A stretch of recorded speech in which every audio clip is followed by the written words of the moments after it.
Yo, what's going on, fellas? It's your boy Six Paths Dunga back again with another reaction video. So I actually got requested this video by a few subscribers. They wanted me to check it out because they thought it was interesting. So I said, you know what, since I just dropped my video yesterday, and if you haven't checked that out, you definitely should because it is a banger. I'm gonna leave the link to that video down below in the description. Definitely go check that out. I think you guys will like it. But as it pertains to this video, few of my subscribers thought it was interesting, so I said, you know what, I got nothing else better to do. This time of the month is weird because honestly, I'm ready to transition over to chapter 24. That's going to be dropping a bit earlier than we used to. I think the next chapter drops the 17th. So that's like 2 weeks from now. Less than 2 weeks actually. A week and some change until the next chapter drops. So I gotta get out y'all hot takes video. I gotta get out my prediction video. Man, it's gonna be a lot of stuff. But anyway, I can't really tell too much about the video from the title. Boruto's the same backstory and jaw-dropping plot twist revealed. So I guess we're just gonna have to hop into the video to see what it's about. But first, before we do anything, Kashikage, amazing content creator. So please, by all means, I'm gonna leave the link to his channel down below in the description as well. Make sure you guys go subscribe to him. And also drop in the comment section that I sent you here, man. Show some love. I'll probably be in the comment section too. So hopefully I see you in there, man. Hopefully I see you in there. Show some love. But anyway, I'm excited to get into this one. So yeah, without further ado, let's do it. Kishimoto has been hiding another user of Prescience ability in plain sight, who's playing a 4D chess game with every character in the story, and you won't believe how much sense it makes. There is actually someone pulling the strings behind. I'm not gonna lie, this is actually the best AI AMADO I think I've seen. Usually when people use AI to like generate Boruto characters or anime characters in general, it's pretty bad, but yeah, this one's pretty good, yeah, I'm not gonna lie. Everything that is happening in the story, which means the suspicion of Momoshiki was actually correct. Amado, the mysterious scientist with vast OTSUTSUKI knowledge, has been using the power of 10 directions, and it took us over 121 chapters to finally get Amado using prescience. Either revealed that Amado has modified his eyes with scientific ninja tools, but if you think about it, we never saw him using any ocular power. But at the same time, chapter 23 clarified that Koji's prescience is actually an eye technique, and connecting this detail with Amado's ocular advancements. I mean, it does make sense. You have Amado who has access to Shibai cells. We don't know why. He just has access to cells of a fourth dimensional god. But he's probably the smartest character in the series besides Orochimaru. He's created all these cyborgs and modified all these people. Some even being stronger than Jigen, right? So you would think he would probably do something to himself, right? I mean, it does make sense if you think about it like that, but I really don't know. Amado is the most mysterious person in the series right now. A lot of people just think he's an ally of Konoha. A lot of people think he has some hidden motives that he's not telling anybody. I'm kind of in between. Like, I could see Amado just being endgame all of a sudden. Crazy plot twist. But also, I can see Amado just genuinely trying to get his daughter back. A mad scientist who will do anything it takes to get what he wants. But yeah, let's see what points he brings up. There are some obvious gaps in the tale of the scientist that nobody has ever questioned, starting with his team up with Jigen, which gave us a strong clue to understand how he knows so much about the OTSUTSUKI. It must be Ishiki who bestowed all his knowledge upon him to firstly gain his trust and secondly for his own agenda. Jigen or Ishiki had a vision for himself that he had been working on for thousands of years. He wanted a group of strong individuals who would make his revival process much easier, and that's how he came up with the idea of forming Kara. At surface, it may feel like he wanted strong cyborgs to protect him from various threats, but if you think about it, there is actually an angle which turns this possibility into nothing but a lie. Or let's just say it was just the gaps in the narrative, cause if you think about it, Jigen was more safer without these cyborgs who were made by Amado, cause they were programmed to put the will of their creator above his. Not just that, they could easily be shut down by the creator, meaning they were completely useless in Jigen's mission if Amado ever switched up that he did. So here is what I think could be the case. It may have been the idea of Amado to come up with Kara, not because they were of any use to Jigen. Instead, he wanted to gain his trust in order to make him feel like his plan is being followed well. Most of the cyborgs were through the knowledge of Amado, like KASHIN KOJI, whose creation required the body of Jiraiya, that he must have somehow obtained, or Delta, who was based on his own daughter. It was a deliberate plan to gain the trust of Jigen, just to isolate him at the end. But what if I told you he didn't just come up with this as a result of his genius mind? Instead, it was the knowledge of the future which made him craft his master plan. Okay, he's saying that AMADO has prescience. One thing that's always had me confused about AMADO, right? And these are where my main suspicions come into play. I don't understand how AMADO, and I'm gonna say this again, besides the Shibai cells, right? He was also able to obtain Jiraiya's genetic information to build Kashin Koji. Now, of course, there's many ways he could have went about it, mainly just going to the battlefield where Jiraiya died and just trying to find something he can use to make a cyborg out of him, a strand of hair, dried up blood, anything. But if that's the case, I strongly feel like Kabuto should have been able to reanimate Jiraiya in the war.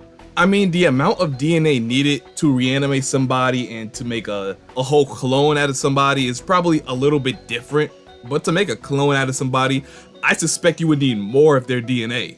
And the battlefield was fresher compared to, you know, when Kashin Koji was made.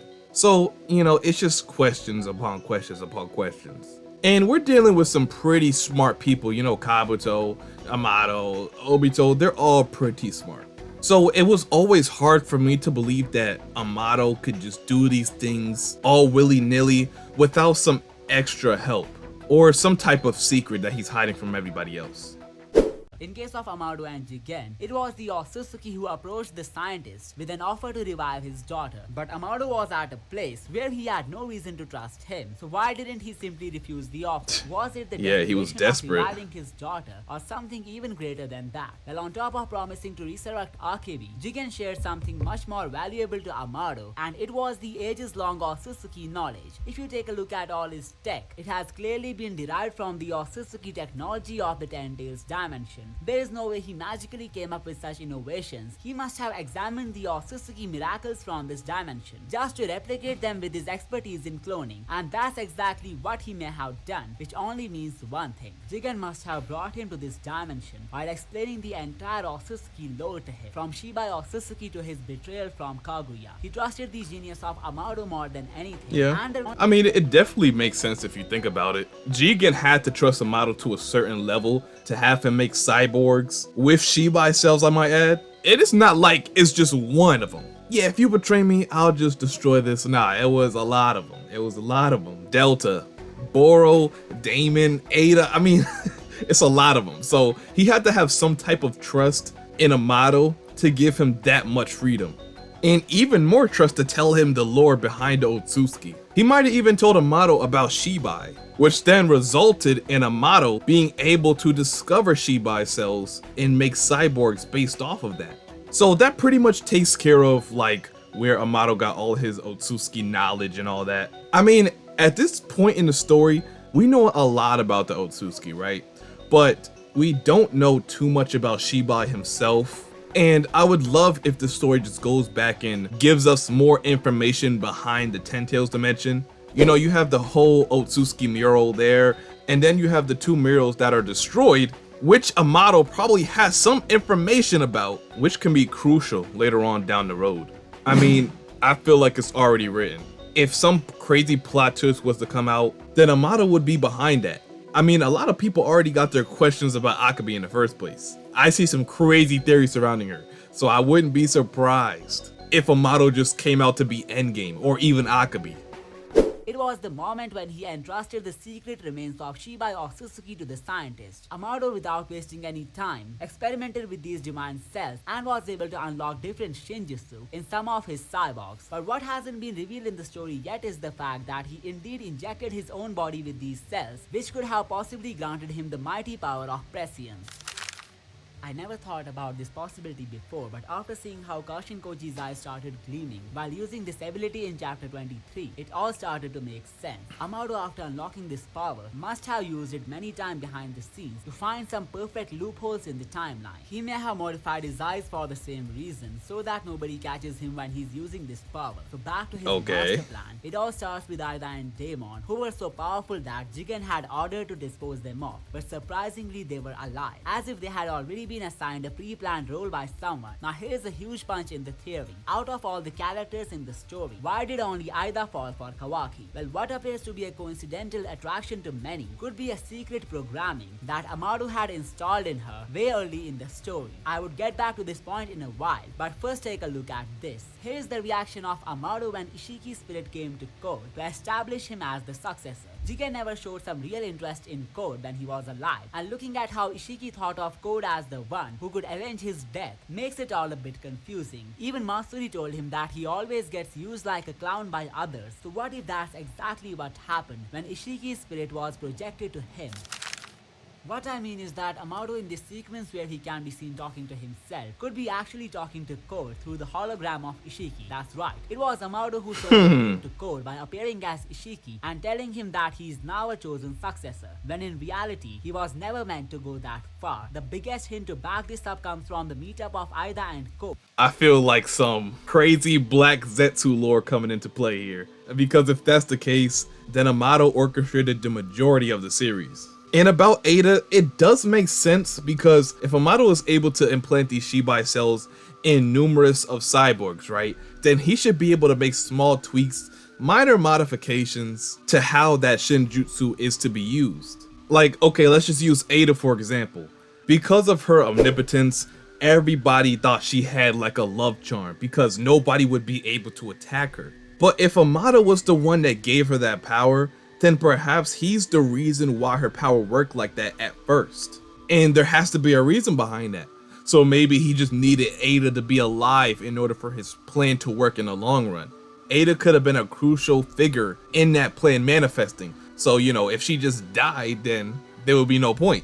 But if you implant some type of charm power into her that just makes it impossible for you to attack her, then you have nothing to worry about.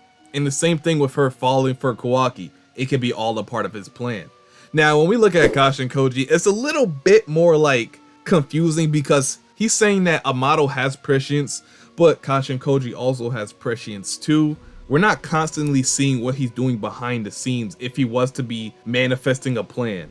So that kind of makes you question KASHIN Koji's motives as well, because we know Koji is working with Boruto and Boruto has no secret intention. He's just trying to do what he got to do to save his family and the earth. We get that. But is Koji the one being manipulated in the background by Amado? And if Koji's being manipulated, then so is Boruto. So now we gotta think, is Koji genuine or not? The only drawback I would give from this theory is like in chapter 15 when Amado was like kind of surprised that Koji could still possibly be alive. And if he was pulling strings behind the scenes and had the prescience ability, then you would have to suspect that he kind of set up this whole Kawaki confrontation, him coming to Amado to force him to remove his limiters. I mean, granted, the way prescience works is all about percentages and probability. So maybe he's seen a future where KASHIN Koji was killed, and now that he learned that he was alive, things might be going this way or another way.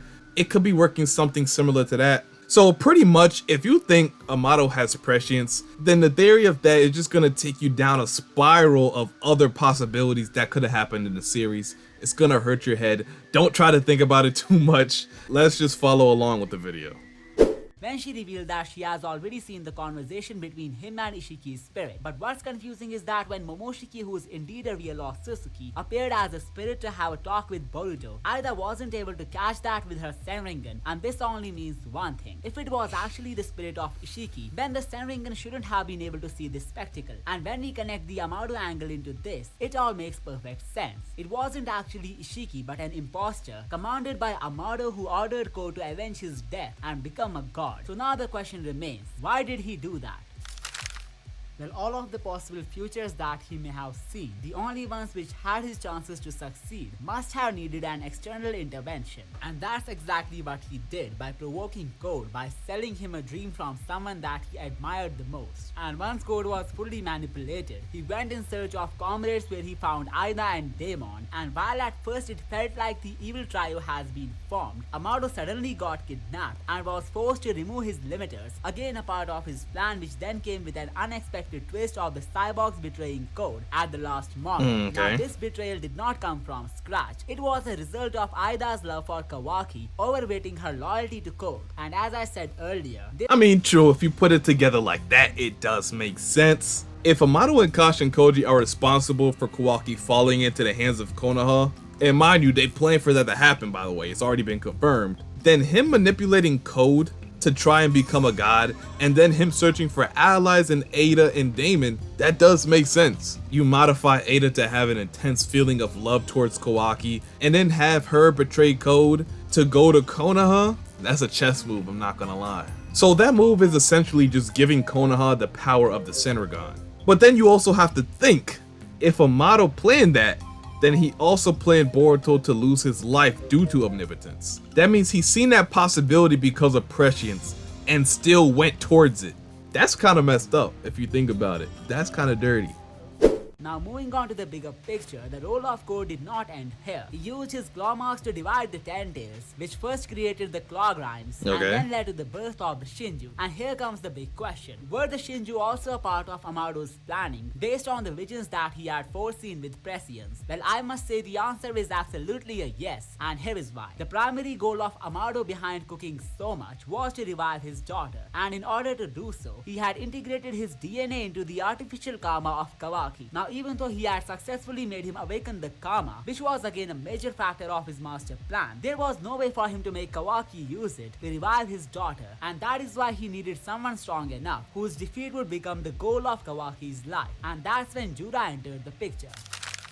He was a tough competition to Kawaki, who showed him where he stands, and the only way to eliminate him was to get more powerful. And this is when Boruto played his part and made Kawaki aware about the limiters that Amado had installed in him. After realizing how he was being hammered down this entire time, Kawaki went to Amado to get his limiters unlocked, and since the scientist already knew he wasn't the son of the Hokage, it was the perfect chance for him to put forward a golden demand, a wish that made him plan everything from the beginning till now. It was to make Kawaki use the karma on Akebi's clone, just so it could resurrect her, this time for real. And looking at how Kawaki's limiters have been removed, there's a good amount of chance that Amado was successful at his mission. And oh man, Kawaki's a pawn in this whole plan. Yep, Amado needed Kawaki to use his karma. I mean, an artificial karma does sound kind of sketchy. There might be something dangerous about Kawaki's karma that we're just not catching on to yet. The fact that Amado went behind Kawaki's back and implanted the karma onto him anyway proves that Amado doesn't really respect Kawaki all that much. He'll do whatever it takes to get his daughter back. So by using Kawaki's goal against him, that's one way he can get that done. I could see Kawaki's new artificial karma having a trade-off of sorts. Like, the more you use it, the more that something negative happens to you. Hey man, he might just be a vessel for Akabi, bruh. I'm just saying it right now. He already said that Akabi's DNA is in that karma, so that karma is slowly overriding his DNA with Akabi's. Soon he just gonna turn into Akabi. Alright, it's over. But no, seriously, something like that could be a possibility because we just don't know what Amado does behind the scenes in these experiments. Like, on the outside, it just looks like an artificial karma that houses all of Ishiki's power. He can perform all of Ishiki's ability, Sukuna Hikona Daikokuten, but looking deeper into it, there could be something else that we're just not seeing. If Amado had years to study the OTSUTSUKI and he had access to that type of technology, then I don't doubt that he would be able to cook up something that could make that a reality. The Karma Seal is all about resurrection, so it wouldn't surprise me at all if Amado was able to make up a Karma Seal for anybody that's passed. But of course you would have to disguise it so nobody gets suspicious. So on the outside it just appears as Kawaki just having Ishiki's karma. But thinking deeper, it could be more than that, like I just said. On closer inspection, you can see that the pattern of Akebi's body armor matches the body marks of the hypothetical OTSUTSUKI god, and while it may appear to be a coincidence at first, I really don't think it's one. Amado could have used the cells of Shibai to immortalize Akebi so that her chances of death would minimize after resurrection. It also means that she would now unlock some broken Shinjutsu and could either become an ally or enemy to the main duo. But what if I told you it's neither of that? In reality, it may be something even worse, something that could take us to the destruction scene from the future just a couple of arcs later. So while the observations that I just mentioned have established Amado as a mastermind, here is how he might be involved in the annihilation of the future as well.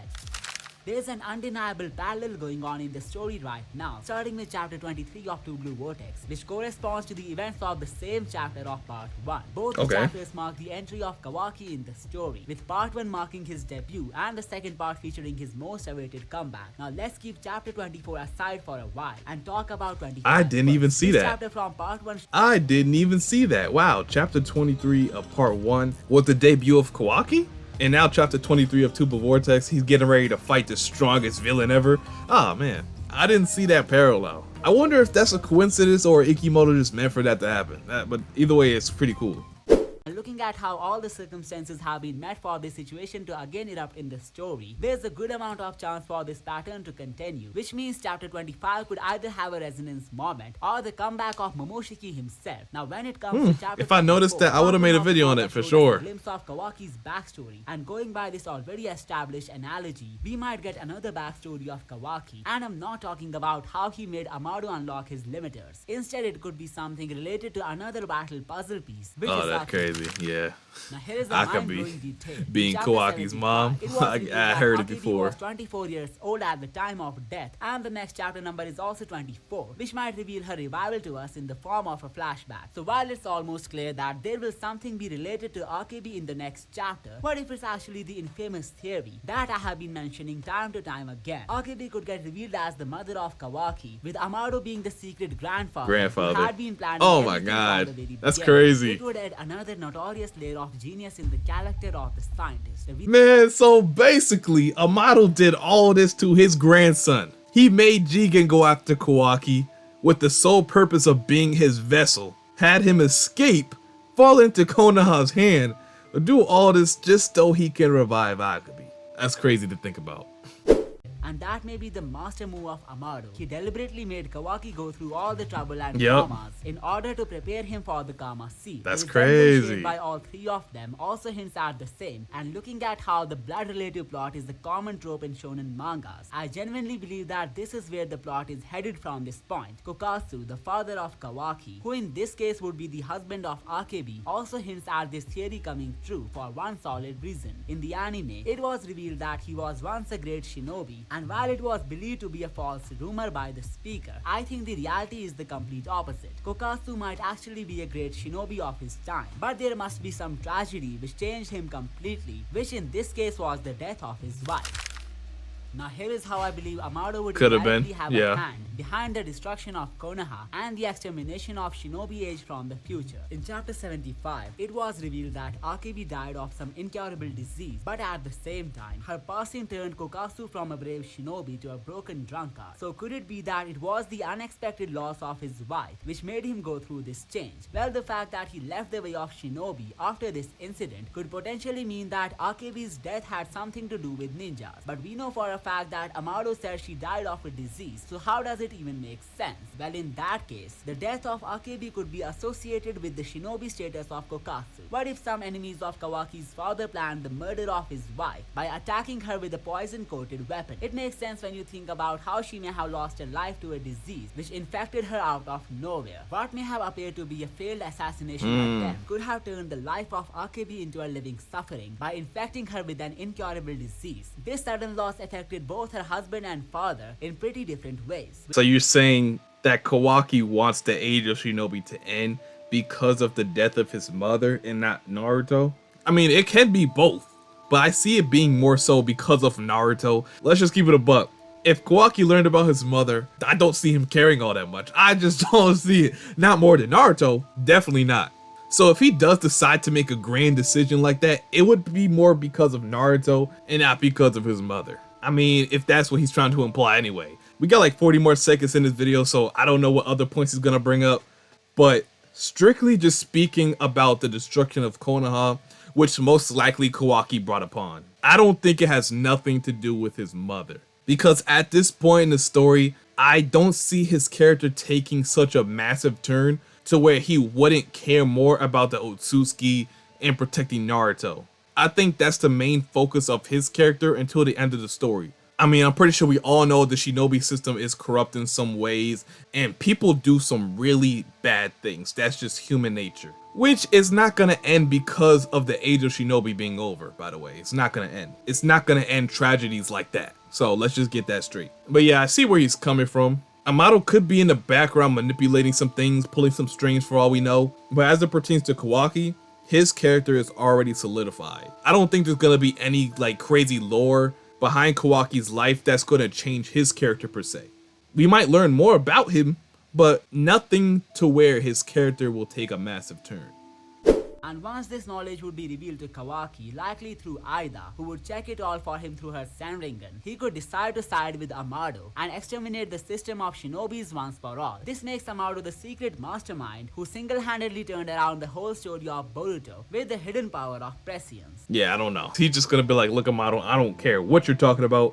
I just need Naruto to be safe. That's all I'm focused on right now. Getting ready to Shinju, the OTSUTSUKI, that's it. So it wouldn't be his mother per se. So if AMADO was like, you know what, to keep Lord 7th really safe, I need you to exterminate or just end the age of shinobi.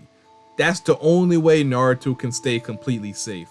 Then yeah, he would do it. I could see him doing it that way. But now it's like some, oh yeah, your mother was killed by a shinobi. Nah, I don't see that. I definitely don't see that. But anyway, great video by Kashikage, very insightful. His channel link will be down below in the description, so make sure you guys go check him out. Like I said, great theorist, great content creator, and great video. So yeah, let me know what you guys think about this in the comment section below. Do you think that could be like a potential way KAWAKI could end the age of shinobi? Or do you think it's more to it, something we're not seeing? Maybe you think it won't be because of Akabe like me. Maybe you think it's gonna be more because of Naruto and the OTSUTSUKI like it always has been. Or maybe you have your own theory that you would like to share. You know, drop all that below in the comment section for me to read. And yeah, with that being said, I think I'm gonna end it off here. So anyway, if you guys enjoyed this video, it wouldn't mind seeing more like this in the near future, go ahead and leave a like, comment, subscribe, and turn on those post notifications so you get notified whenever I upload or go live for chapter spoilers. And until my next one, I'm gonna see ya boys and girls later. And I'm out. Peace.